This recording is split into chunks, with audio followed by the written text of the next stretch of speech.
The room smells of tallow and something older.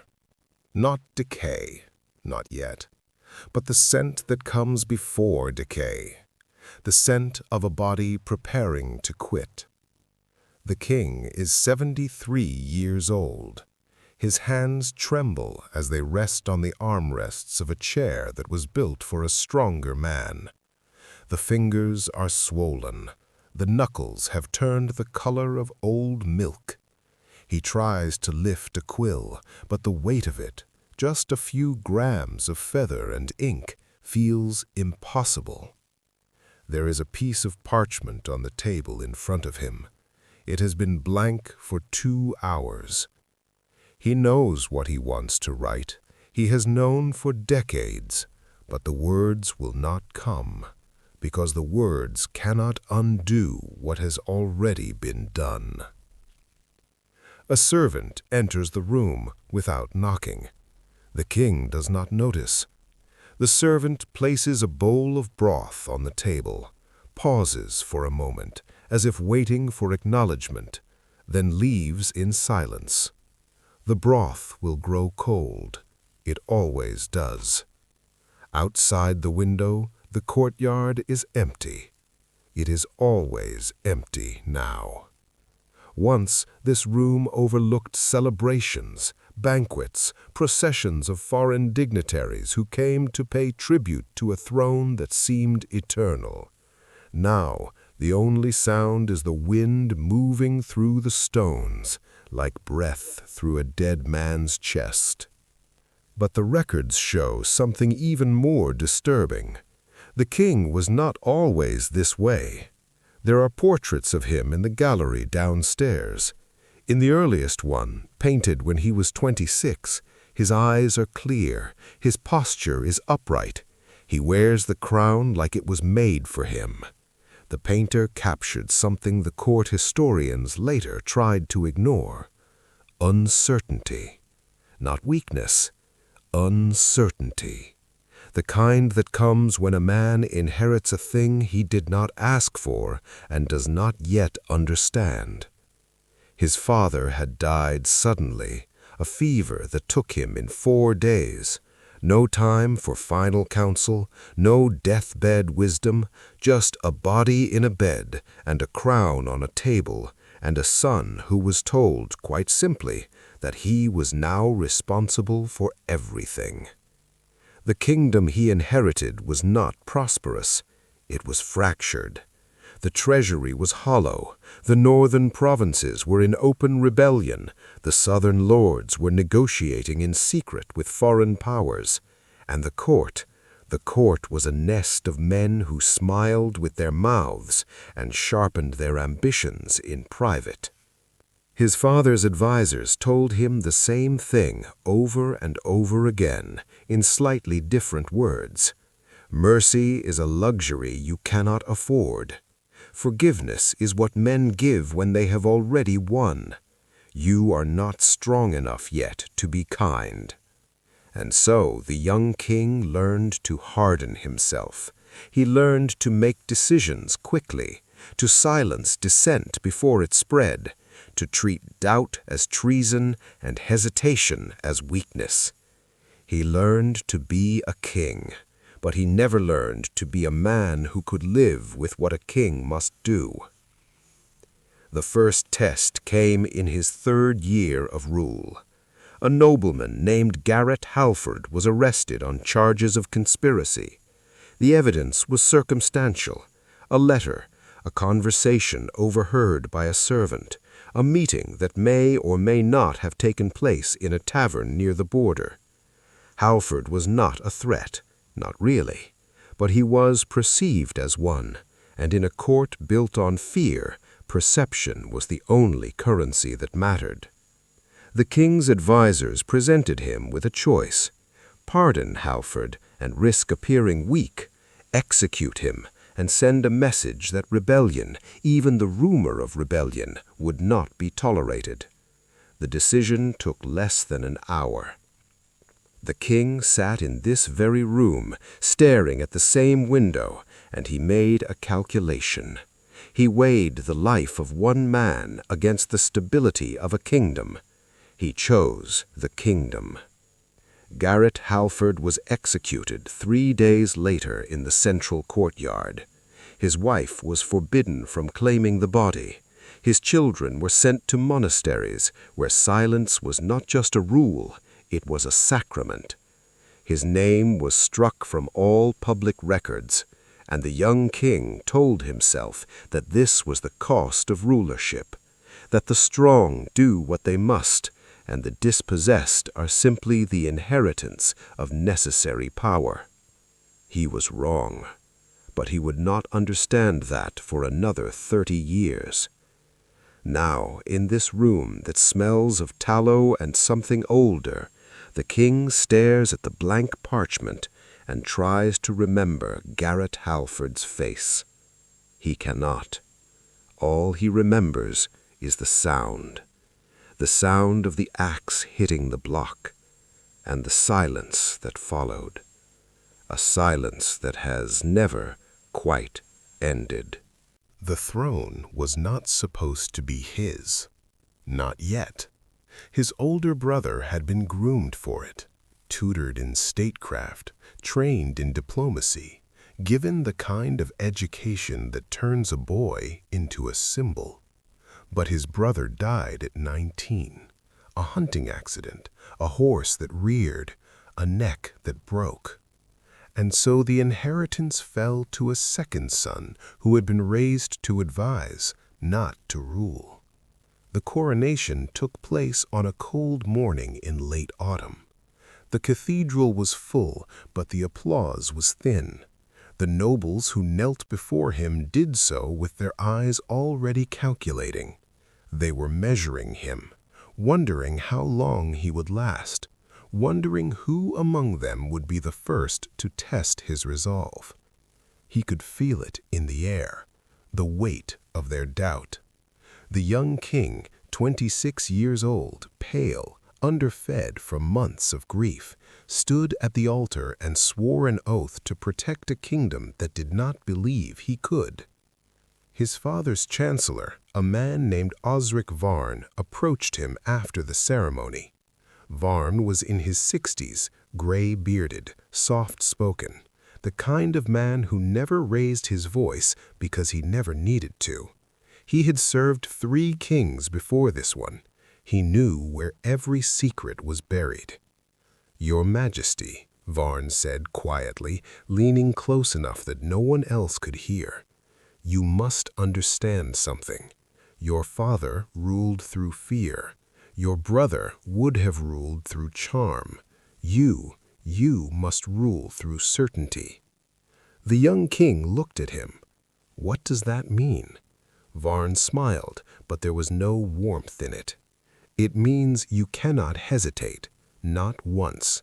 The moment they sense doubt in you, they will devour you." The young king nodded. He did not know in that moment that he had just accepted a doctrine that would shape every decision he made for the next 30 decades.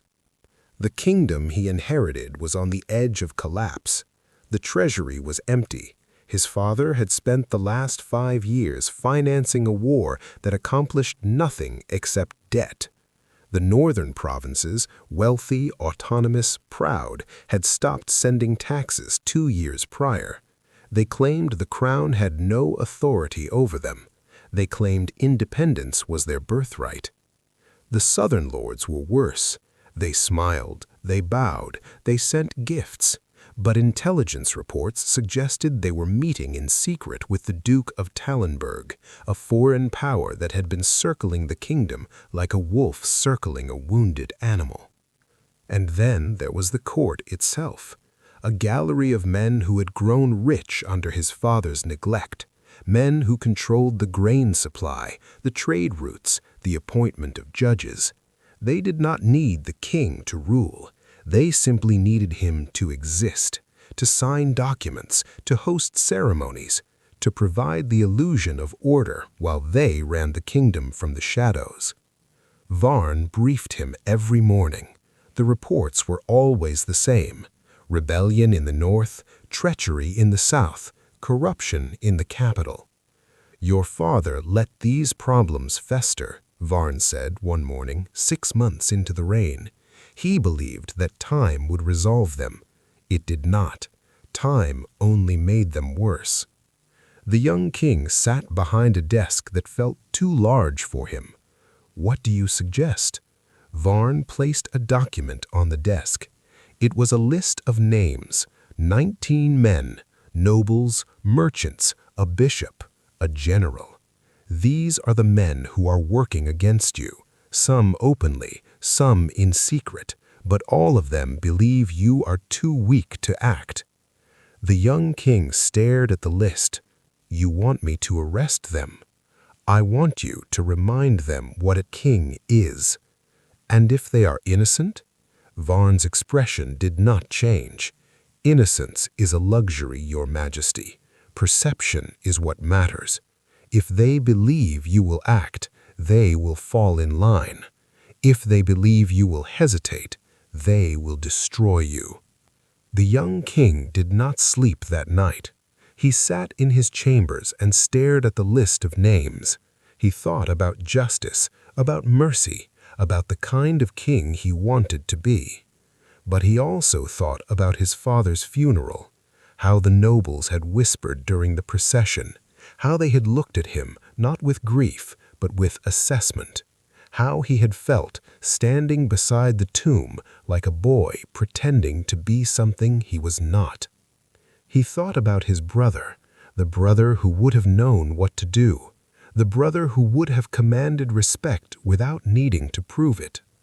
And he thought about Varn's words, "You cannot hesitate, not once." By morning, he had made his decision. He would not arrest all 19 men. That would look like paranoia. But he would choose one, a man whose guilt was plausible, a man whose removal would send a message without triggering open revolt. He ran his finger down the list until it stopped on a name, Garrett Halford, a minor nobleman, wealthy enough to matter, connected enough to be noticed, but not powerful enough to have an army. The reports said Halford had been seen meeting with northern agents, that he had spoken against the crown in private, that he had been overheard saying, "The young king is not fit to wear his father's boots." The evidence was thin, but the perception was enough. The young king summoned Varn that afternoon. "Arrest Halford," he said. "Charge him with conspiracy." Varn nodded. "A wise choice, Your Majesty." "And if he denies it?" "Then you will have to decide what kind of king you wish to be." But the records show something even more disturbing. Garrett Halford did deny it. He denied it loudly, publicly. He demanded a trial. He invoked his rights as a nobleman. He appealed to the king's sense of justice. The young king ignored all of it, because Varn had been right. Hesitation was the enemy. Mercy was a luxury he could not afford. And so, 3 weeks after his arrest, Garrett Halford was dragged into the central courtyard and told to kneel. The young king watched from a window. He did not attend the execution in person. He told himself it was because a king should not lower himself to witness such things. But the truth was simpler. He could not bear to see the man's face. The axe fell at noon. The crowd was silent. And the young king, custodian of a fractured realm, keeper of a throne he did not ask for, closed the curtain and sat down at his desk. He told himself he had done what was necessary. He told himself history would understand. He told himself the weight in his chest would fade. It did not. It never did. Garrett Halford did not look like a traitor. That was the first thing the guards noticed when they came for him. He was in his study when they arrived, a fire burning low in the hearth, a book open on his lap, his wife in the adjoining room, humming something soft while she mended a shirt. He looked up when the door opened. Not with fear, with confusion. "Gentlemen," he said, setting the book aside, "is there something I can help you with?" The captain of the guard, a man named Torin, who had known Halford for 15 years, cleared his throat. "Lord Halford, by order of His Majesty, you are to be detained on charges of conspiracy against the crown." Halford blinked. Then he laughed. Not a nervous laugh, a genuine one. The kind that comes when a man believes he is the victim of an absurd mistake. "Conspiracy," he said. "Against whom?" "The king." Halford's smile faded. "There must be some error." "There is no error, my lord." "Then let me speak with His Majesty. I will clear this up in minutes." Torin looked at the floor. "I have my orders, Lord Halford." Halford's wife appeared in the doorway. She saw the guards. She saw her husband's face, and she understood before he did. "No," she whispered. Halford stood slowly. "Torin, we have broken bread together. You were at my daughter's wedding. You know me." Torin nodded. "I do, my lord." "Then you know this is madness." "I know my orders." Halford stared at him for a long moment. Then he looked at his wife. She was trembling.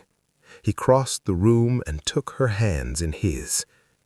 "This is a mistake," he said quietly. "I will be home in 2 days, 3 at most." She did not believe him. Neither did he. But he said it anyway, because that is what a man does when he does not yet understand that the machinery has already begun to turn. They took him that night. No trial, no formal accusation, just a carriage, a hood over his head, and a ride through the city to a tower on the eastern wall where men were sent to be forgotten. The cell was small, a single window, too high to reach, too narrow to fit through, a straw mat on the floor, a bucket in the corner, the smell of mildew and old fear. Halford sat on the mat and waited. He waited for someone to explain. He waited for a magistrate, a clerk, anyone who could tell him what he was accused of and why. No one came. Not the first day, not the second. On the 3rd day, a guard slid a bowl of gruel through the slot in the door. Halford called out to him, "I demand to know the charges against me." The guard said nothing.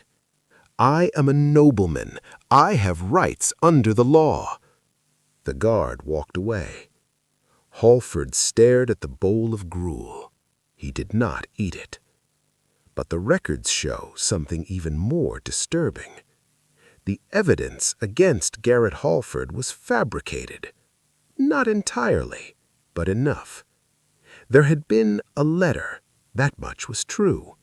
A letter sent from a northern agent to an intermediary in the capital. The letter mentioned Halford's name. It suggested he might be sympathetic to the northern cause. But the letter did not prove conspiracy. It proved proximity. Halford attended a dinner where northern representatives were present. He had spoken with them. He had listened to their grievances. He had even admitted, privately, that he thought the crown was mishandling the northern provinces. But he had never agreed to join them. He had never plotted rebellion. He had simply talked. And in a kingdom where fear had replaced trust, talking was enough. Osric Varn presented the evidence to the young king in a leather folder. The letter, a sworn testimony from a servant who claimed to have overheard Halford speaking against the crown. A report from an informant who said Halford had been seen meeting with northern sympathizers in a tavern near the border. The young king read it all. "This does not prove treason," he said. Varn clasped his hands behind his back. "It proves intent, Your Majesty." "Intent is not the same as action. In matters of state, intent is all that matters. A man who thinks rebellion is already halfway to committing it." The young king closed the folder. "What do you suggest?" "A public trial, a guilty verdict, and execution. Send a message that even the thought of disloyalty will not be tolerated."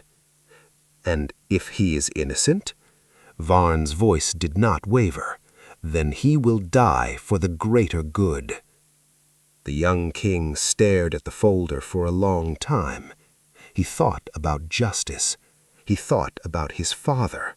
He thought about the throne he was trying to protect and the kingdom that was fracturing beneath him. And then he thought about what Varn had told him on the day of his coronation. "You cannot hesitate, not once." He opened the folder again. He read the letter a second time, and he made a decision. Not because he believed Garrett Halford was guilty, but because he believed the kingdom needed to see strength. And mercy was a luxury he could not afford. "Proceed with the trial," the young king said. Varn bowed. "As you wish, Your Majesty." The trial lasted 4 hours. It was held in the great hall. The young king did not attend. He sent a representative, a judge who had been instructed on the acceptable outcome. Halford was brought in chains. He had lost weight.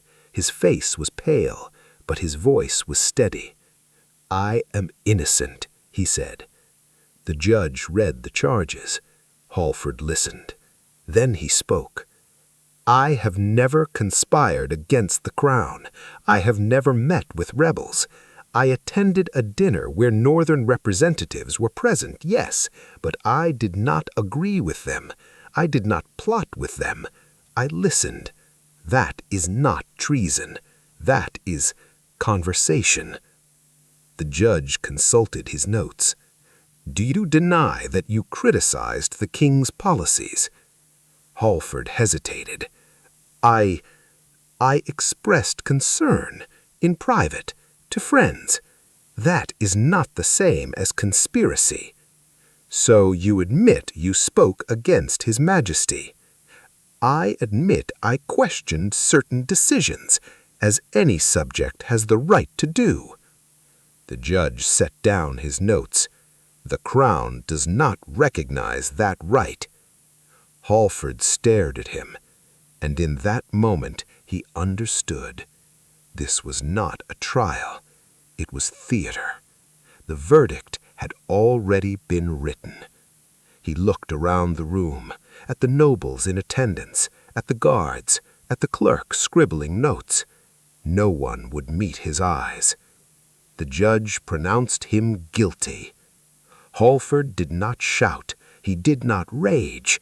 He simply closed his eyes and exhaled. When he opened them again, he asked for one thing. "May I see my wife?" The judge considered this. "No," he said.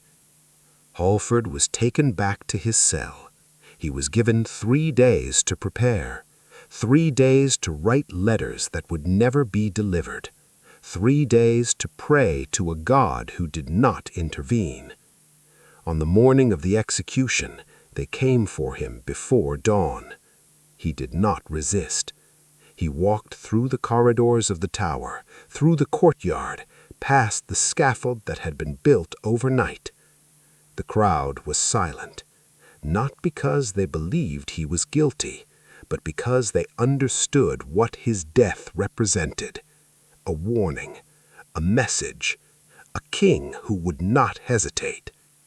Halford climbed the steps to the scaffold. The executioner asked if he had any final words.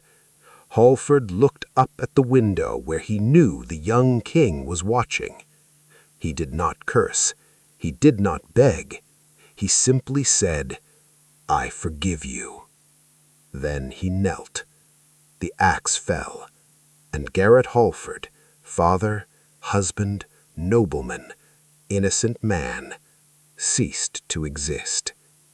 But his words remained, and they would haunt the young king for the rest of his life. The body was removed before the blood had dried. That was the first rule. No martyr, no shrine, no place for the dispossessed to gather and mourn. The executioner and his assistant wrapped Garrett Halford's remains in canvas and loaded them onto a cart. They did not take him to the family crypt. They did not take him to the church cemetery where his ancestors were buried. They took him to an unmarked grave outside the city walls. No stone, no prayer, no record. Just earth and silence. Halford's wife, Eleanor, was not permitted to attend. She tried. She stood at the gates of the estate, dressed in mourning black, and demanded to see her husband's body. The guards would not let her pass. She raised her voice. She invoked her rights as a noblewoman. She begged.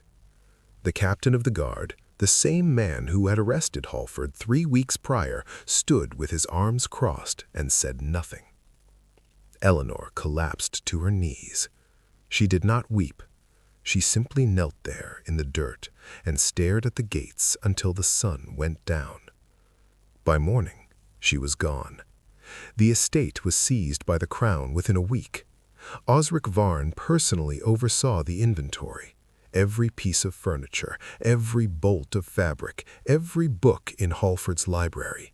It was all catalogued, appraised, and absorbed into the royal treasury. The servants were dismissed without wages. The tenants were evicted. The land was sold to a loyalist lord who had supported the young king's ascension. And Eleanor Halford. Eleanor was given a choice. She could enter a convent and live out her days in silence, or she could be declared a co-conspirator and join her husband in an unmarked grave. She chose the convent. But the records show something even more disturbing. The children were not given a choice. Garrett and Eleanor Halford had 3 children. A daughter, Anna, 16 years old, a son, Thomas, 14, and a younger daughter, Clara, 9. They were taken from the estate the same day their mother was removed. No explanation, no goodbye. Anna was sent to a monastery in the northern mountains, a place where women lived in perpetual silence, where speech was permitted only during prayer, where the outside world was something that ceased to exist the moment you passed through the gates. She was told she would spend the rest of her life there. She was told her family name no longer existed. She was told to forget. Thomas was sent to a different monastery, farther east, a place where boys were trained to become monks or scribes or nothing at all. He was given a new name. He was forbidden from speaking his father's name. He was forbidden from writing letters. He was 13 years old when he arrived. By 15, he had stopped asking when he could leave. Clara, the youngest, was sent to an orphanage run by the church. She was too young to understand what had happened. She asked for her mother every night for the first 6 months. No one answered. Eventually, she stopped asking. The Halford name was struck from every public record. Court historians were instructed to remove all references to Garrett Halford from the annals, his service to the crown, his marriage, his holdings. All of it was erased as if it had never existed. The family crest was defaced. The portraits were burned. The letters, hundreds of letters written over decades, were collected and destroyed. This was not punishment. This was something older. This was damnatio memoriae, the deliberate erasure of a person from history. The ancients understood something the young king was only beginning to learn.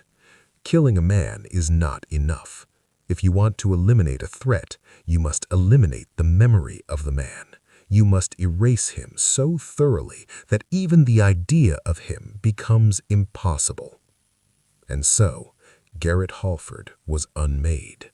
Not just killed, unmade. The young king signed every order personally. The seizure of the estate, the dissolution of the family, the removal of the name from official records. He signed them in his study late at night when no one else was present. Osric Varn brought the documents one at a time. The young king read each one carefully. Then he dipped his quill in ink and signed. Varn collected the documents without comment. On the final night, the night the last record was struck, Varn paused at the door. "Your Majesty," he said quietly, "you have done what was necessary." The young king did not look up. "Have I?" "You have secured the realm. You have sent a message. The northern provinces are reconsidering their rebellion. The southern lords have renewed their oaths of loyalty. The court understands that you are not to be trifled with." The young king set down his quill. "And Halford's children?" Varn tilted his head. "What of them?" "They are innocent." "They are the children of a traitor, Your Majesty. Mercy towards them would be seen as weakness." "Their children?" Varn's expression did not change. "They will live. They will be cared for, but they cannot remain in the world as Halfords. You understand this?"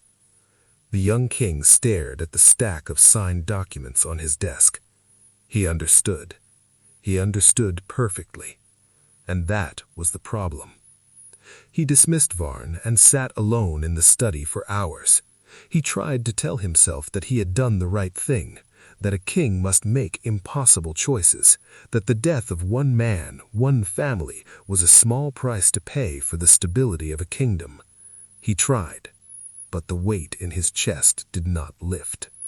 For the first time since the execution, the young king allowed himself to think about Garrett Halford's final words, "I forgive you." He did not understand them.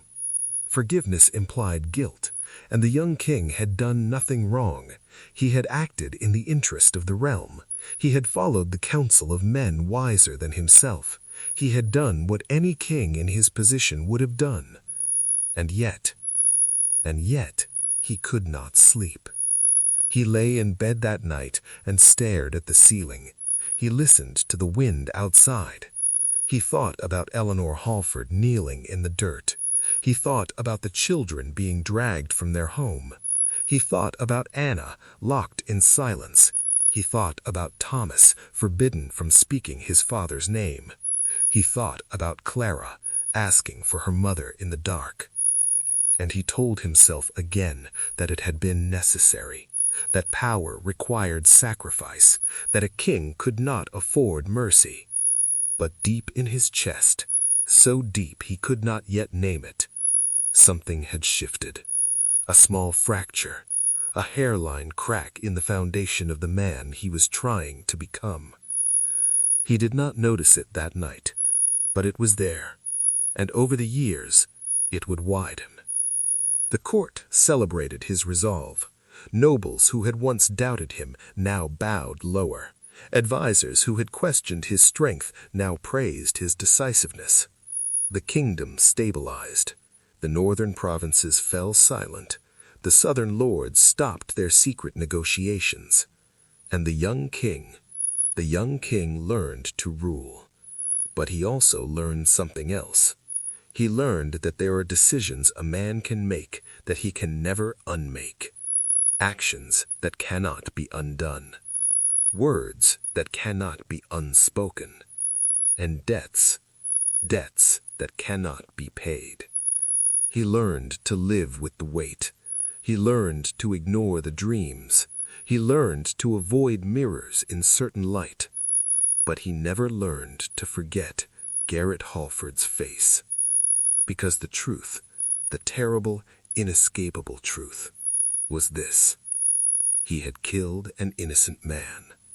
And no amount of power, no amount of time, no amount of silence would ever change that.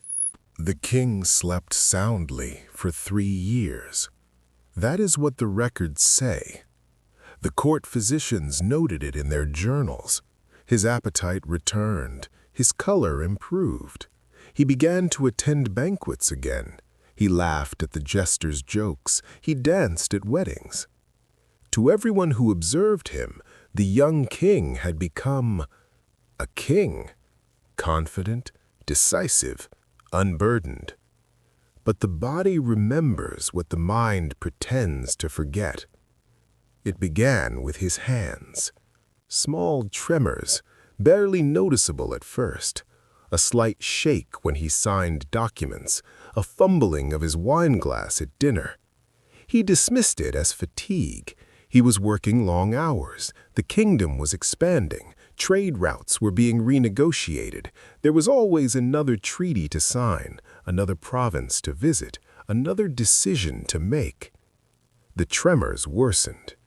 Within 6 months, he could no longer hold a quill steady for more than a few minutes. His signature, once bold and sweeping, became cramped, uneven. The letters began to slant in ways they never had before. His private secretary noticed, but said nothing. Then came the dreams. Not nightmares, something worse. The king would fall asleep in his bed and wake in a courtyard. Always the same courtyard. The stones were wet, the sky was gray, and standing in the center, facing away from him, was a man. The man never turned around. He just stood there, waiting. The king would try to speak, to call out, to ask who the man was or what he wanted, but no sound would come. He would try to move closer, but his legs would not obey. And so he would stand there, frozen, voiceless, watching the back of a man who never moved. When he woke, his chest would be tight. His sheets would be soaked with sweat, and he would spend the rest of the night sitting by the window, staring out to nothing, trying to convince himself it meant nothing. It meant nothing. It had to mean nothing. But the records show something even more disturbing. The king's health began to unravel in ways that defied medical explanation. The court physician, a man named Aldrich, trained in the finest universities of the southern kingdoms, examined him thoroughly. He checked the king's humors, he studied his urine, he measured his pulse and inspected his tongue, and prescribed bloodletting, purgatives, tinctures of nightshade and elderflower. Nothing worked. The king's joints began to stiffen, first his fingers, then his wrists, then his knees. By his 35th year, he walked with a limp. By his 40th, he could no longer ride a horse. His stomach rejected food. Not all food, just certain things. Meat especially. The smell of roasted lamb would turn his stomach. Venison made him retch. Even chicken, simple, bland chicken, sat in his gut like a stone. He began eating less. The weight fell off him. His advisors noticed, his servants whispered, but no one dared to ask what was wrong, because the king had become distant. He no longer attended court functions unless absolutely necessary. He no longer hosted banquets. He stopped visiting the provinces. He ruled from his study, behind closed doors, surrounded by documents he could barely sign. Osric Varn grew concerned, not for the king's health, for the appearance of the king's health. "Your Majesty," Varn said one morning, standing in the doorway of the study, "the nobles are beginning to talk." The king did not look up from his desk. "Let them talk. They say you are unwell. I am fine. They say you are haunted." The king's hand stopped mid-signature. He looked up slowly. Varn met his gaze without flinching. "There are rumors, Your Majesty, foolish rumors, superstitious talk among the servants. They say you are punished." "Punished?" The king's voice was flat. "For what?" Varn hesitated. "For Halford." The room went silent. The king set down his quill. Halford was a traitor. He was tried, he was convicted, he was executed. That matter is closed. "I agree, Your Majesty, but the common people, they do not always understand the necessities of rule. They remember that Halford had a family, that his children were sent away. They whisper that his ghost walks the halls of the palace." The king stood abruptly. His chair scraped against the floor. "There is no ghost. There is no punishment. I made a decision that preserved this kingdom. I will not apologize for it. Not to you, not to them, not to anyone." Varn bowed his head. "Of course, Your Majesty. I meant no offense. I only thought you should know what is being said." The king turned toward the window. He stared out at the courtyard below. The same courtyard where Hagerford had died. It had been cleaned, of course, scrubbed. The scaffold had been dismantled. The stones had been washed. But standing there, looking down at it, the king could still see the shape of it. The block, the axe, the man kneeling. He could still hear the sound that had never quite ended. "Leave me," the king said. Varn bowed and left without another word. The king stood at the window for a long time, and then, for the first time in years, he allowed himself to speak the name aloud. Garrett Halford. The words felt strange in his mouth, like something forbidden, like something that should not be spoken. He said it again, "Garrett Halford," and then, quieter, "I forgive you." The words Halford spoke before he died. The king had never understood them, but now he thought he did. Halford had not been asking for forgiveness. He had been offering it, a final act of mercy from a man who had none left to receive.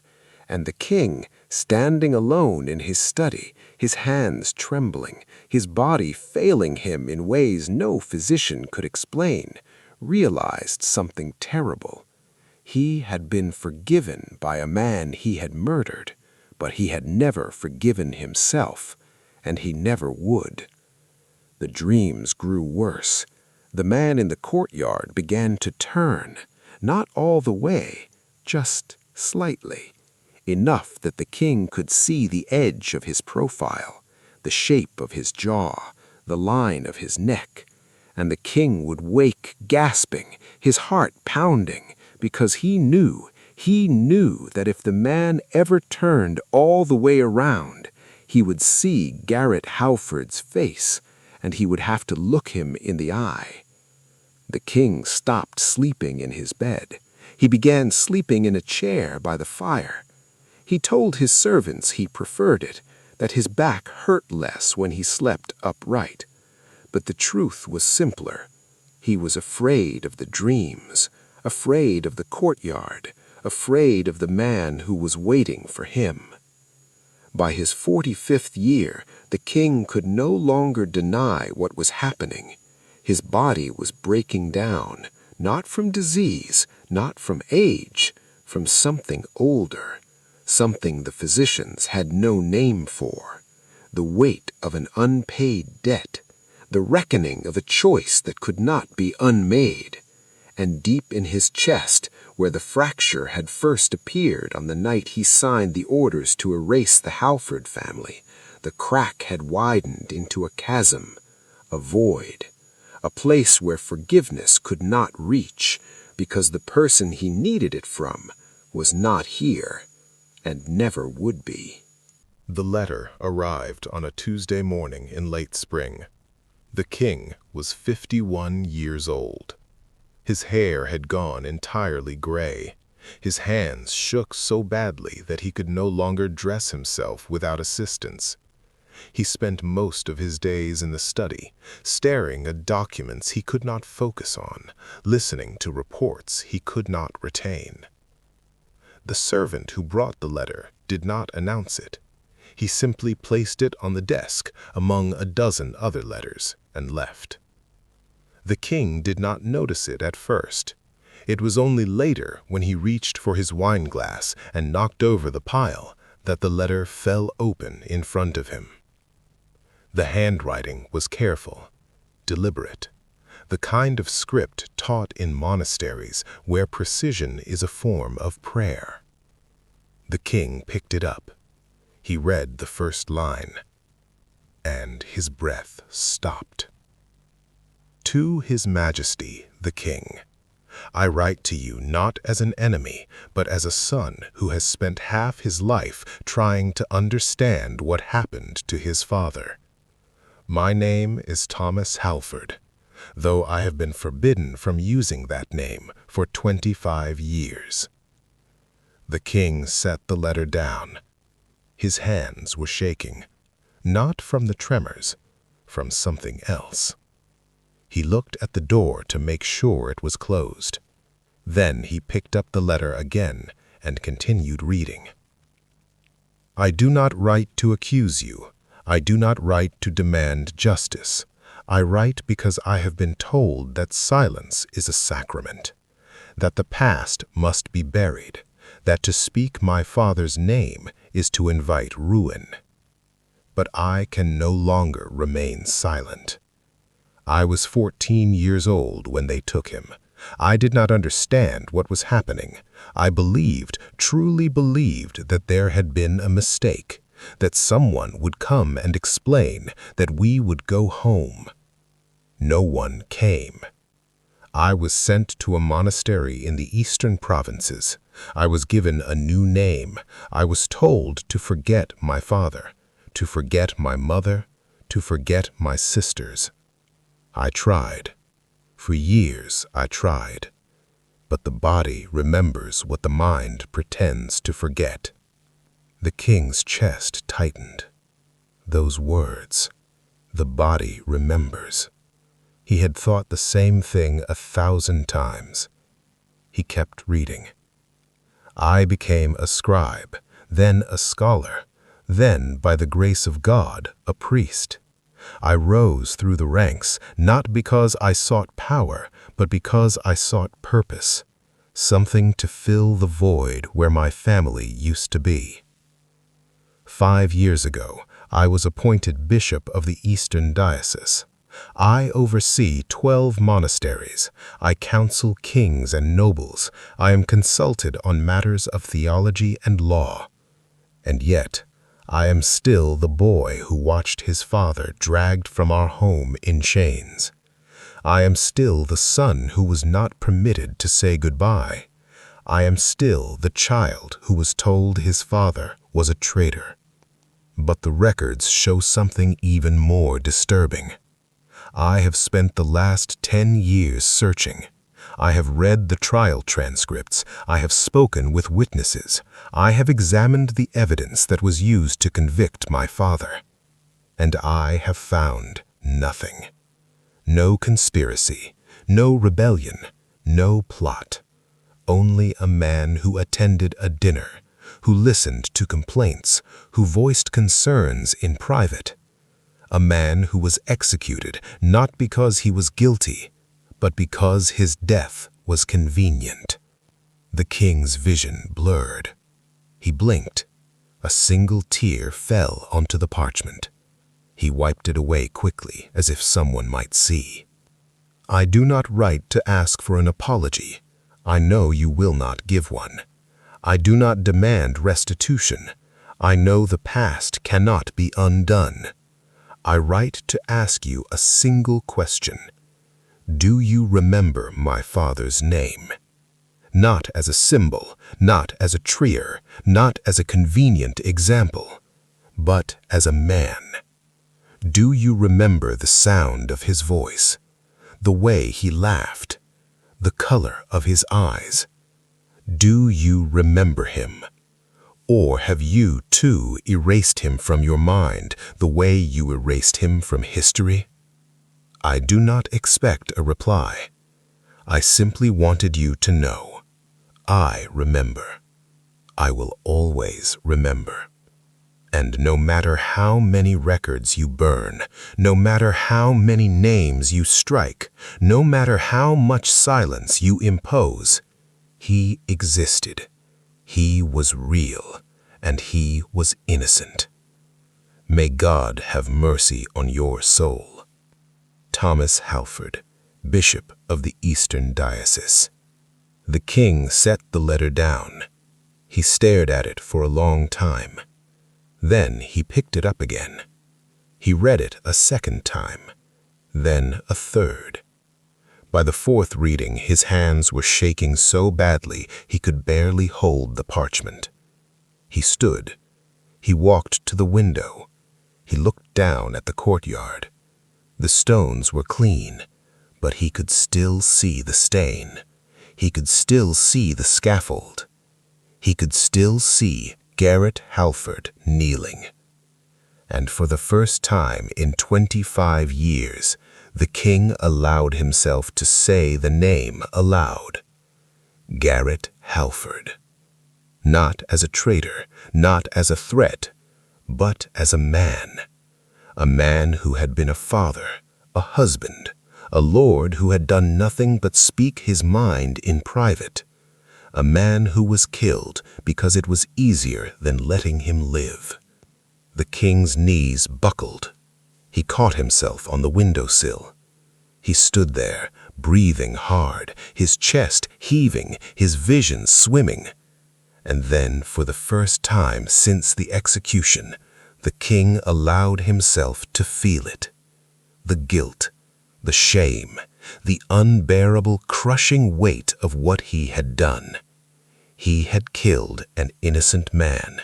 He had destroyed a family. He had erased a name from history. And he had told himself that it was necessary, that it was the cost of power, that it was what a king must do. But it was not. It never had been. It was fear. Fear dressed up as strength, cowardice dressed up as resolve. And the man he had become, the king who could not sleep, who could not eat, whose body was failing him in ways no physician could explain, was not being punished by God. He was being punished by himself, by the part of him that knew the truth, that had always known. The king stumbled back to his desk. He pulled out a fresh piece of parchment. He dipped his quill in ink, and he tried to write a reply. He tried to say he was sorry, that he had been wrong, that he would do anything to undo what he had broken. But the words would not come. Because what could he say? What possible combination of words could repair what he had broken? What apology could bring back a man who had been dead for 25 years?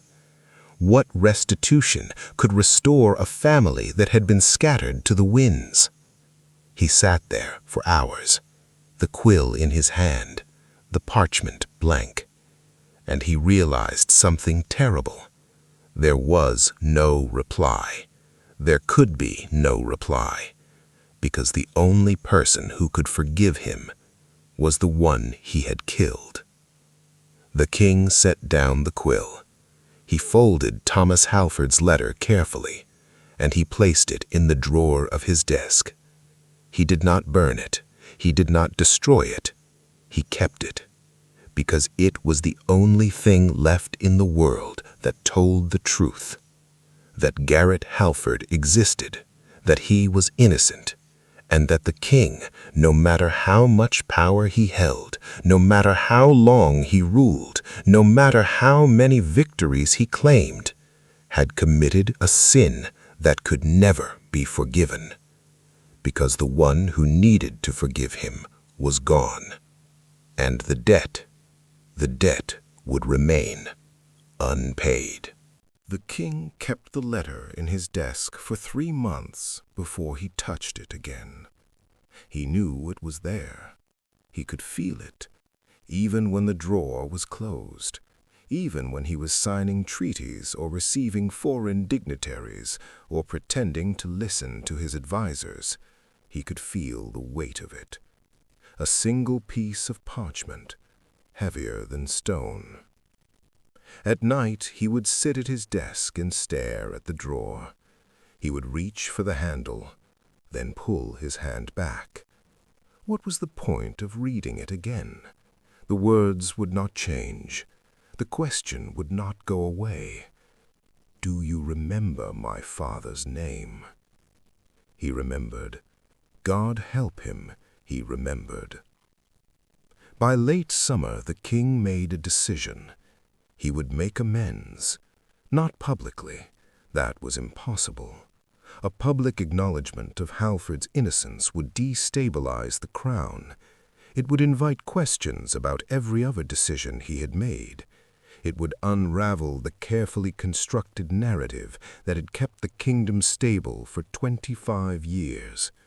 No, it would have to be done quietly, in secret, a private restitution, a debt paid in the shadows. The king summoned his treasurer. "I want you to locate the surviving members of the Halford family," he said. "Do it discreetly. Use intermediaries. No one is to know this comes from the crown." The treasurer bowed. "As you wish, your majesty. And once they are found, send them money, a significant sum, enough to live comfortably for the rest of their lives." "Under what pretense, your majesty?" The king hesitated. "An anonymous benefactor, a distant relative. I don't care. Just ensure they receive it." The treasurer bowed and left. The king sat back in his chair. He exhaled. It was a start. It had to be a start. But the records show something even more disturbing. The money was delivered. Eleanor Halford, now in her 60s, living in a small cottage near the convent where she had spent the last 2 decades, received a letter from a lawyer she had never heard of. The letter informed her that a distant cousin had passed away and left her a substantial inheritance. She did not believe it. She had no distant cousins. Her family had been small, and after Garrett's execution, what little remained had scattered. No one had contacted her in years. She questioned the lawyer. He provided documents, a will, a family tree, all of it meticulously forged. Eleanor accepted the money, not because she believed the story, but because she was tired. Tired of poverty, tired of silence, tired of pretending her life had been destroyed by a king who could not admit he was wrong. She used the money to leave the cottage. She moved to a coastal town where no one knew her name. She bought a small house with a garden, and she lived quietly. But she did not forgive. Thomas Halford, now a bishop, respected, influential, received a similar letter. A donation to his diocese, a significant sum, delivered anonymously. He read the letter carefully, then he set it aside. He did not need the money. His position provided for him. But he understood what it was. An attempt at restitution, an attempt to buy absolution. He could have refused it, but instead he accepted it and used it to build a chapel. A small, simple chapel in the eastern provinces. No grand statues, no ornate windows, just stone and wood and silence. And above the door, carved into the lintel, a single name. Garrett Halford, innocent, remembered. When the king learned of this, months later, through a spy's report, he sat in his study and stared at the wall. Thomas had not rejected the money, but he had not accepted the absolution it was meant to purchase. He had taken it and turned it into a monument, a permanent reminder, a wound that would not close. The king tried again. He commissioned prayers. He hired priests to say masses for Garrett Halford's soul, anonymous masses, paid for in secret, no names mentioned, just prayers offered to a god who may or may not have been listening. The king attended one, in disguise. He sat in the back of a chapel in a distant province, his face hidden beneath a hood, and listened as the priest recited the words, "Eternal rest grant him, O Lord." The king closed his eyes. He tried to feel something, relief, peace, the lifting of the weight. But there was nothing, just the same hollow ache, the same fracture in his chest. He left before the mass was finished. Then he tried something else. He ordered the construction of a chapel within the palace grounds, a private chapel. No one would know what it was for. He told the architects it was for quiet reflection, a place for the king to pray in solitude. But he knew the truth. It was a shrine, a secret shrine to the man he had killed. He commissioned a stained glass window, nothing elaborate, just a simple scene, a man kneeling in prayer. No name, no inscription, no indication of who it was meant to represent. But the king knew. Every time he entered the chapel, every time he knelt before the window, he knew. He would sit there for hours, staring at the glass, waiting for something. Absolution, forgiveness, a sign that the debt had been paid. But none came, because the man in the window was not real. He was a ghost, a shadow of a man the king had erased, and no amount of stone or glass or gold could bring him back. By his 60th year, the king had spent a fortune on his secret restitution. Chapels, prayers, anonymous donations, scholarships established in Halford's name, though no one knew that was the reason. He had built an entire architecture of regret, a hidden infrastructure of guilt. But it changed nothing. The tremors in his hands worsened. The dreams grew more vivid. The man in the courtyard had turned almost all the way around now. The king could see his face clearly. It was Garrett Halford, exactly as he had looked the day he died. And every night in the dream, Halford would speak the same words, "I forgive you." But this time, he understood. Halford was not offering forgiveness. He was withholding it. Because the dead do not forgive. They simply witness. They bear testimony to what was done. And no amount of chapels, no amount of gold, no amount of prayers could undo the fact that Garrett Halford knelt in a courtyard and died for a crime he did not commit. And the king, no matter how much he spent, no matter how many monuments he built, could not undo it. The architecture of regret is not built to provide relief. It is built because the guilty cannot bear to do nothing, because doing nothing feels like complicity. But doing something only deepens the wound, because it forces you to confront the truth that there is no amount of restitution that can balance the scales, that some debts cannot be paid, that some sins cannot be absolved, that some men die innocent, and the ones who killed them live and suffer. Not because God punishes them, but because they punish themselves. With every chapel, every prayer, every secret donation, every attempt to buy back something that was never for sale. The king sat in his private chapel one evening, alone, staring at the stained glass window, and he spoke aloud to the ghost that lived there. "I am sorry," he said. His voice cracked. "I am sorry." He said it again and again, until the words lost meaning, until they became just sounds, empty sounds in an empty room. And when he finally stood to leave, his legs barely held him. He walked back to his chambers. He climbed into bed, and he closed his eyes, knowing that when he fell asleep, he would be in the courtyard again, and Garrett Halford would be waiting, as he always was, as he always. The king was 70 years old when he finally decided to tell the truth.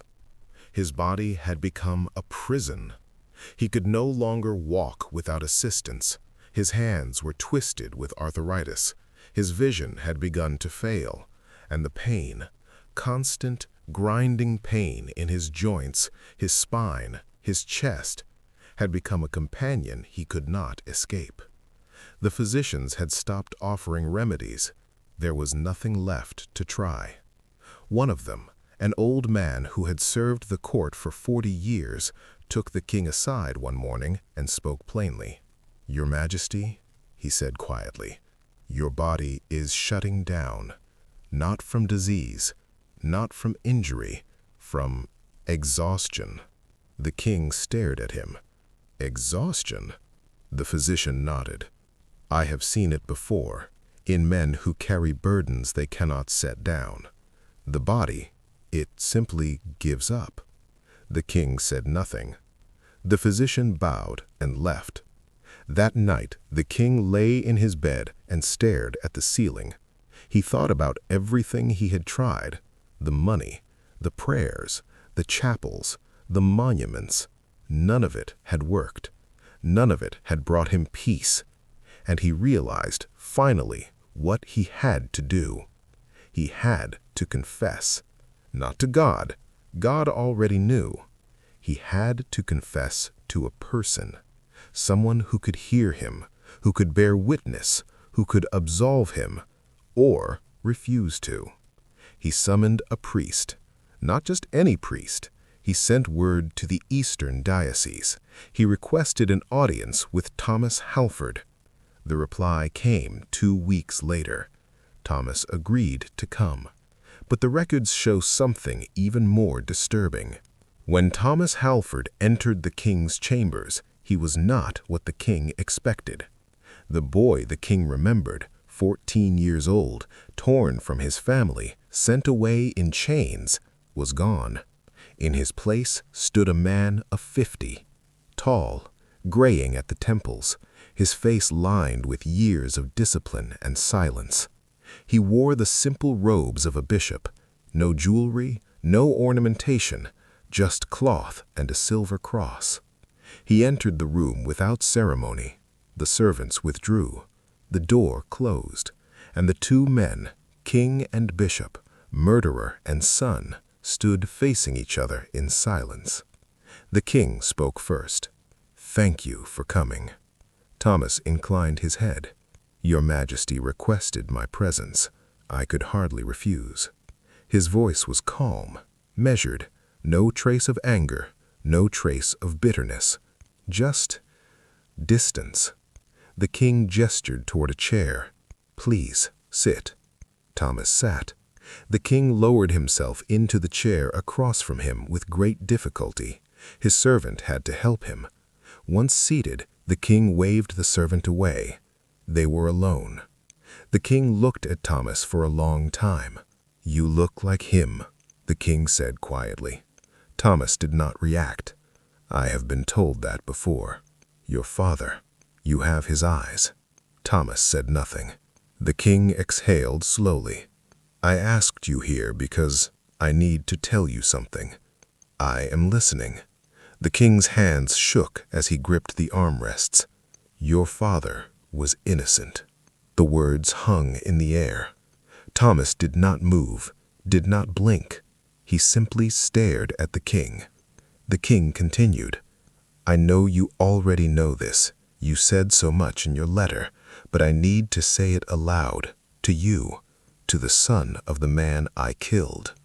Thomas leaned back slightly in his chair. "Why now?" "Because I am dying." "I see." The king looked down at his hands. "I have spent the last 25 years trying to make amends. I sent money to your family. I built chapels. I commissioned prayers. I did everything I could think of to undo what I had done. And yet, my father is still dead." The king flinched. Thomas continued, "You sent money, you built monuments, you hid behind anonymity and secrecy, but you never once admitted publicly that you were wrong. You never restored his name. You never told the truth to the people who watched him die." The king's voice was barely a whisper. "I could not. Could not or would not. It would have destabilized the kingdom. So you chose the kingdom again." The king closed his eyes. "Yes." Silence. Then Thomas spoke again, his voice softer now, not kind, just tired. "Do you know what it was like," he asked, "being told that my father was a traitor, being sent to a monastery where I was forbidden from speaking his name, where I was told to forget him, to erase him from my mind as you erased him from your records?" The king opened his eyes. Thomas continued, "I spent years trying to forget, because that is what I was told to do. Forget, move on, serve God, build a new life." "And did you?" the king asked quietly. "Forget?" Thomas smiled. It was not a warm smile. "No," he said. "I remembered. Every day, every hour, and the more I tried to forget, the more I remembered." He leaned back again. "So I stopped trying to forget. I started trying to understand. I read everything I could. I studied law, theology, history. I wanted to know why my father had to die, what he had done that was so terrible it required his execution and the destruction of his family." "And what did you find?" the king asked quietly. "Nothing," Thomas said flatly. "I found nothing, because there was nothing. My father did not conspire. He did not plot. He simply spoke, and you killed him for it." The king's voice broke. "I was afraid. I know. I thought if I showed weakness, the kingdom would fall apart. I know. I thought I was doing what a king must do. I know. Then why do you hate me?" The king looked at Thomas. Thomas stared at him for a long moment. Then he shook his head slowly. "I don't hate you, Your Majesty." The king blinked. You don't?" "No." "But I killed your father. I destroyed your family. I know what you did," Thomas interrupted gently. "And I spent decades hating you for it, decades imagining what I would say if I ever stood before you, what justice I would seek. And now," Thomas exhaled, "now I see a man who has been carrying a corpse for 25 years, a man who built monuments to his guilt because he could not bear the silence, a man who is dying and still cannot let go." The king's hands trembled. Thomas leaned forward. "You want me to forgive you," he said. "That is why I am here. That is why you summoned me. You want absolution." The king's voice was barely audible. "Yes." Thomas was quiet for a long time. Then he spoke. "Forgiveness is not a right, Your Majesty. It is a gift, and the one you need it from is not me." The king looked up sharply. "Then who?" "My father." The king's face crumpled. "But he is dead," the king whispered. "Yes, so I can never be forgiven." Thomas stood slowly. He looked down at the king, and when he spoke, his voice was not cruel. It was simply true. "You wanted to confess. So confess, say it aloud, admit what you did, not to me, not to a priest, to yourself." The king stared at him. Thomas continued, "You killed an innocent man. You destroyed a family. You spent 25 years trying to buy your way out of guilt, and it did not work, because some debts cannot be paid." He turned toward the door. Then he paused. "My father's last words were, 'I forgive you,'" he said quietly. "I used to think he was weak for saying that he should have cursed you, damned you, spit in your face." He looked back at the king. "But now I understand. He forgave you because he knew something you still do not." "What?" the king whispered. Thomas's expression softened, just slightly. "That you would spend the rest of your life punishing yourself far more thoroughly than he ever could." And with that, Thomas Halford walked out of the room. The door closed behind him, and the king sat alone in the silence, staring at nothing. The confession had been made, but absolution had not come. The king died 3 months later. It was not a sudden death, not dramatic, just a slow fading, like a candle burning down to nothing. He spent his final weeks in bed, unable to speak for the last 10 days, unable to move for the last 5. His breathing grew shallow. His skin turned the color of old parchment, and the servants who attended him said the same thing in whispers. "He looks like he has been dead for years." On the final night, the physician checked his pulse and shook his head. "It will be tonight," he said quietly to the chamberlain. "Summon the family. Summon the court." But there was no family. The king had never married. He had taken no queen, sired no heirs. The throne would pass to a distant cousin, a man the king had met only twice. The court gathered in the outer chamber. Nobles, advisors, clergy. They waited, not out of love, out of obligation. Inside the king's chamber, a single priest sat beside the bed. An old man, white-haired, half-blind. He had been summoned to perform the last rites, to hear the king's final confession. But the king could not speak. The priest leaned close anyway. "Your Majesty," he whispered, "can you hear me?" The king's eyelids fluttered. "If you can hear me, blink once." The king blinked. The priest nodded. "Good. I am here to offer you the sacrament, to hear your confession. If there is anything you wish to say, anything you need to be absolved of, now is the time." The king's mouth moved. No sound came out, just a dry rasp. The priest leaned closer. "What is it, Your Majesty?" The king tried again. This time a single word escaped, barely audible. "Halford." The priest frowned. "I do not understand, Your Majesty."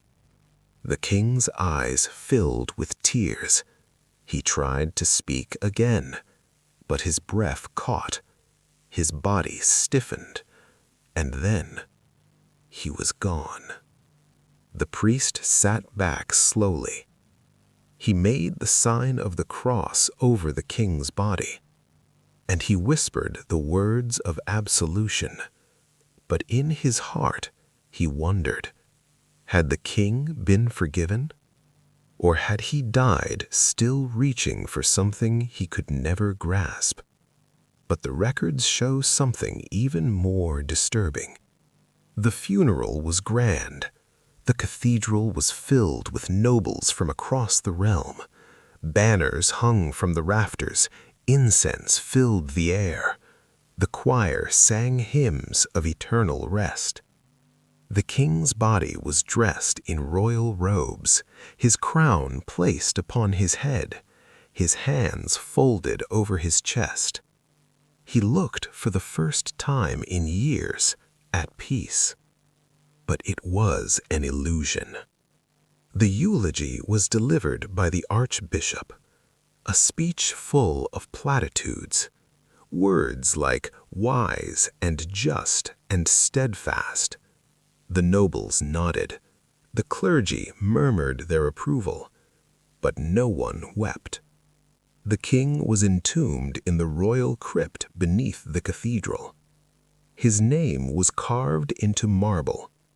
Your Majesty, King, name withheld, custodian of the realm, defender of the people. May he rest in the grace of providence. Lies. Every word. But that is what tombs are for, to preserve the fiction that the dead were better than they were, to erase the truth beneath stone and ceremony. Within a week, the court moved on. The new king was crowned. The advisors who had served the old king pledged loyalty to the new one. And the old king, the one who had ruled for 47 years, became a footnote, a name in a chronicle, a portrait in a gallery. Nothing more. But elsewhere, the story was different. In the eastern provinces, in a small chapel built with anonymous money, a different kind of memorial existed. No marble, no crown, no royal regalia, just a stone altar, and above it, carved into the lintel, Garrett Halford, innocent, remembered.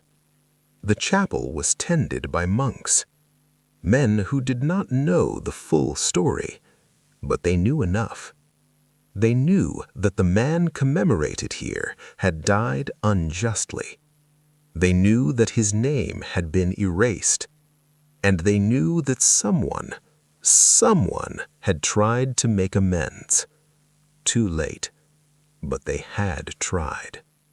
When word of the old king's death reached the chapel, one of the monks asked Bishop Thomas Halford if they should say a mass for him. Thomas stood in the doorway of the chapel, staring at his father's name carved in stone. He was silent for a long time. Then he spoke. "Yes," he said quietly. "Say a mass for him." The monk looked surprised. "Even after everything?" Thomas nodded. "Especially after everything." "Why, Your Grace?" Thomas turned to face the monk. "Because he suffered," Thomas said. "Not because I wished it, not because God demanded it, but because he could not forgive himself." He paused. "And that is the worst punishment of all." The Mass was said. A simple Mass. No incense, no grand music, just words spoken into the air. And when it was finished, Thomas Halford knelt before the altar and prayed. Not for his father. His father was at peace. He prayed for the king, the man who had killed his father, the man who had spent 25 years trying to undo what could not be undone, the man who died unforgiven. Thomas did not know if his prayer was heard. He did not know if it mattered, but he prayed anyway, because that is what mercy looks like. Not absolution, not erasure, just witness, the acknowledgement that even the guilty suffer, that even the powerful are fragile, that even kings die alone. Years passed. The new king ruled well. The kingdom prospered. The old king was rarely mentioned. His name appeared in histories, but only in passing. His tomb was visited by tourists, but only because it was part of the royal crypt. No one remembered him fondly. No one spoke of his legacy. No one honored his legacy. But in the eastern provinces, in a small chapel tended by monks, a different name endured. Garrett Halford, a man who had been erased, a man who had been innocent, a man who had been killed by a king too afraid to show mercy. And that name, carved in stone, remembered by strangers, preserved by a son who refused to forget, became the true monument, not to vengeance, not to bitterness, but to the simple, inescapable truth that no matter how much power you have, no matter how many records you burn, no matter how much silence you impose, the innocent are not forgotten. Their names endure, and the guilty are remembered only for what they destroyed.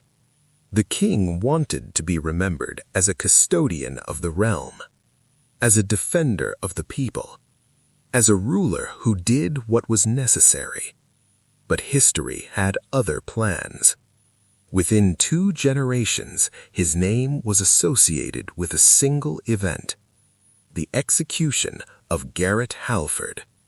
Not his victories, not his reforms, not his 47 years of rule. Just that. One innocent man.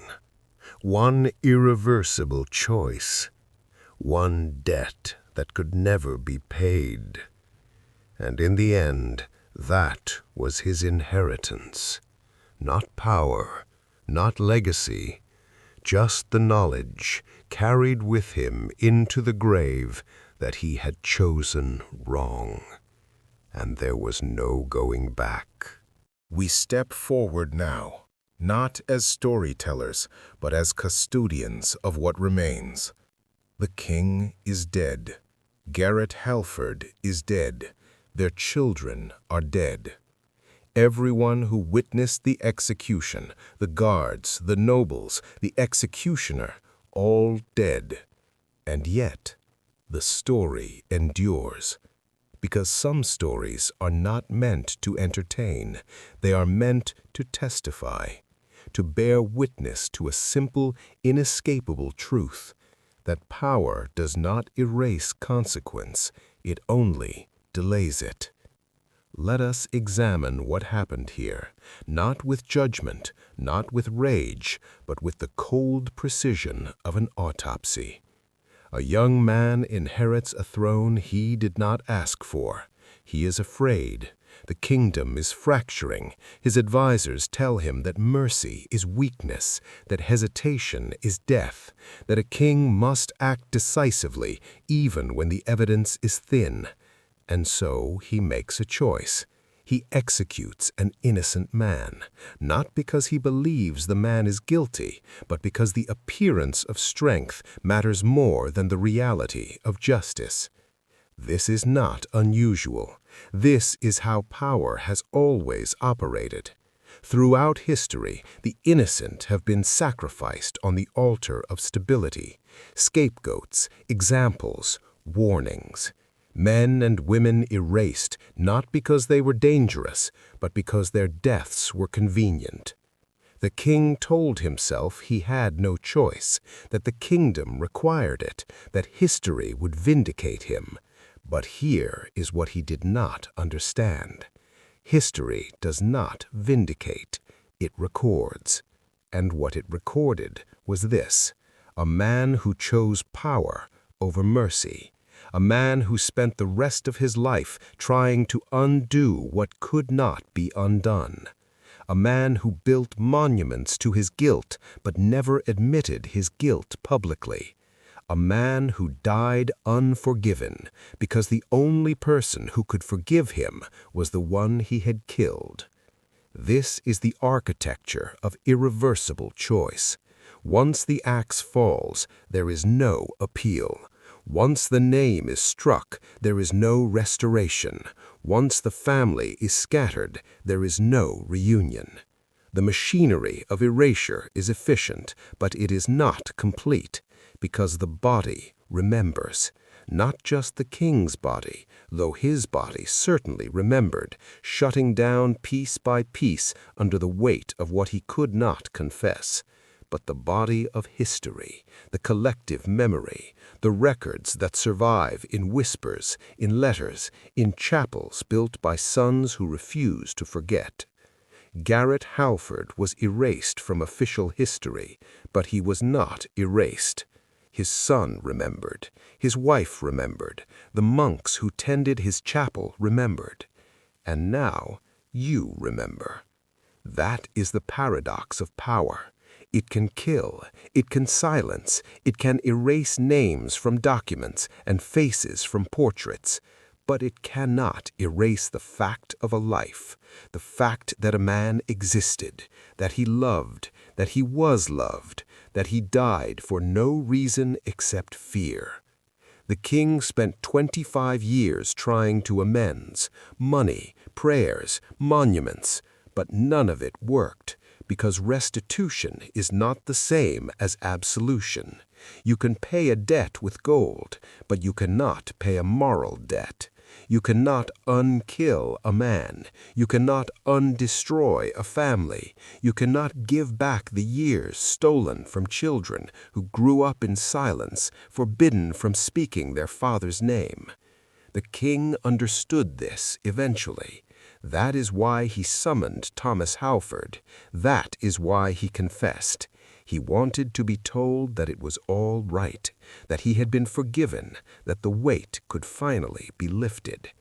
But Thomas did not forgive him, not because Thomas was cruel, but because forgiveness was not his to give. The only person who could forgive the king was Garrett Halford, and Garrett Halford was dead.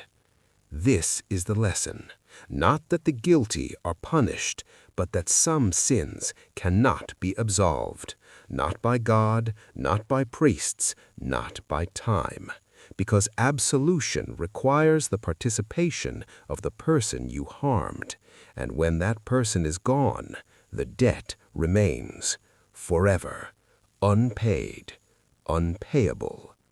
The king died reaching for something he could never grasp, and that is his inheritance, not the throne, not the kingdom, not the monuments or the gold and the 47 years of rule, just the knowledge that he had destroyed something irreplaceable, and there was no going back.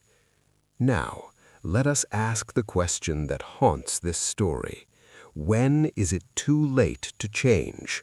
The answer is both simple and terrible. It is too late when the person you need forgiveness from is no longer there to give it. But here is the deeper truth. It was already too late the moment the choice was made. The king could not undo the execution. He could not restore Garrett Halford's life. No amount of regret, no amount of restitution, no amount of suffering could reverse what had been done. The moment Halford knelt in that courtyard, the moment the axe fell, the debt was locked in place, permanent, irreversible. This is why the choice mattered so much, not because of what came after, but because there was no after. There was only the consequence, stretching forward into eternity. The king wanted to believe he could fix it. That is the delusion of the powerful. They believe because they have the ability to act, they also have the ability to undo. But power is not symmetrical. It is easy to destroy. It is impossible to restore. The same hand that signs an execution order cannot sign a resurrection order. The same voice that condemns cannot uncondemn. The same system that erases a name cannot write it back into existence. And so the king, despite all his power, despite all his wealth, despite all his attempts, remained trapped in the consequence of a single choice, a choice made in fear, a choice made quickly, a choice that seemed at the time like the only option. But it was not the only option. There is always another option. It is called mercy. And mercy is not weakness. Mercy is the recognition that some things once broken cannot be fixed, that some lives once taken cannot be returned, that some wounds once inflicted cannot be healed. Mercy is the refusal to act irreversibly when doubt exists. The king did not choose mercy. He chose certainty. He chose control. He chose the appearance of strength over the reality of justice. And he paid for it, not with his throne, not with his kingdom, not the monuments or the gold and the 47 years of rule, just the knowledge that he had destroyed something irreplaceable, and there was no going back. But the records show something even more disturbing. This is not just a story about a king and a nobleman. This is a story about the loss of narrative itself, about what happens when a life is deliberately erased from history. Garrett Halford was not allowed to be remembered. His name was struck. His story was silenced. His children were forbidden from speaking about his father. This is what scholars call narrative erasure, the deliberate destruction of a person's story. And it happens more than we think. Throughout history, the powerful have erased the powerless, not just by killing them, but by removing them from the record, by ensuring that their voices, their experiences, their very existence cannot be passed down to future generations. Why does this matter? Because a society that allows narrative erasure is a society that cannot learn from its mistakes. If we do not preserve the stories of those who were unjustly killed, unjustly silenced, unjustly erased, then we cannot understand the mechanisms that allowed it to happen. We cannot identify the patterns. We cannot prevent it from happening again. The king wanted to erase Garrett Halford because Halford's story was inconvenient. It raised questions about the legitimacy of the king's power, about whether the execution was justified, about whether the king was truly acting in the best interests of the kingdom, or simply in his own interest. By erasing Halford, the king hoped to erase those questions, but he failed, because Thomas Halford remembered, and he ensured that his father's name, his father's story, endured. Not in official chronicles, but in stone, in a chapel built for the dispossessed, for the forgotten, for those whose names were meant to disappear. This is the power of memory. This is the power of witness.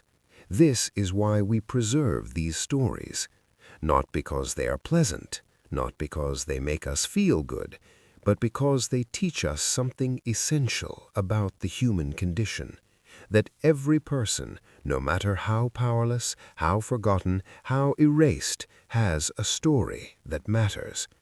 And when we lose those stories, we lose a part of ourselves. We lose our ability to understand the full spectrum of human experience. We lose the lessons that could prevent future tragedies. The king died believing he had secured his legacy, that he would be remembered as a strong ruler, a decisive leader, a man who did what was necessary. But that is not how he is remembered. He is remembered, if he is remembered at all, as the man who killed Garrett Halford. Because in the end, the stories that endure are not the stories of the powerful. They are the stories of those the powerful tried to erase. This is the transformative value of remembering. This is why we must bear witness, not to glorify suffering, not to dwell in the past, but to ensure that the innocent are not forgotten, that their names are spoken, that their stories are preserved, so that future generations can learn from what happened, can recognize the patterns, can make different choices when faced with similar moments. The king faced a choice. He could have shown mercy. He could have investigated further. He could have refused to execute a man based on thin evidence. But he chose power instead, and that choice defined the rest of his life. We all face these choices, perhaps not as dramatically, perhaps not with life and death in the balance, but we face them. Moments where we must decide, do we act out of fear, or do we act with integrity? Do we protect our own interests, or do we consider the humanity of others? Do we silence the inconvenient, or do we listen? These are not abstract questions. They are the questions that define who we are. And the choices we make become the stories we leave behind. Garrett Halford's story teaches us that innocence is not a shield, that justice is not inevitable, that the powerful can and will destroy those who threaten their control. But his story also teaches us something else, that even when a life is erased from official records, the truth survives. In the memories of loved ones, in the monuments built by those who refuse to forget, in the stories passed down through generations, the truth survives. And eventually, the truth is all that remains. The king is dust. His monuments have crumbled. His name has faded. But Garrett Halford's name, carved in stone, remembered by strangers, preserved by a son who chose memory over bitterness, endures. That is the lesson. That is the inheritance. Not power, not control, but the simple, undeniable fact that the innocent, once remembered, cannot be erased, and the guilty, no matter how powerful, are eventually forgotten, except for what they destroyed. If this story has moved you, if it has made you think about the choices we make and the consequences we cannot escape, then subscribe to Stories Left Unheard, because there are thousands of Garrett Halfords, thousands of names that were struck from history, thousands of lives that were erased, and we are here to remember them, to bear witness, to preserve what the powerful tried to destroy. Come back, because every story we uncover is a story that was meant to be forgotten, and in remembering them, we ensure that they were not erased in vain. So I leave you with this question. If you were the king, standing in that moment of decision, knowing what you know now about the cost of irreversible choice, would you have shown mercy? Or would you too have chosen power and spent the rest of your life trying to undo what cannot be undone? Think about it, because one day you will face your own courtyard, your own choice, and the person you become will be determined by what you decide.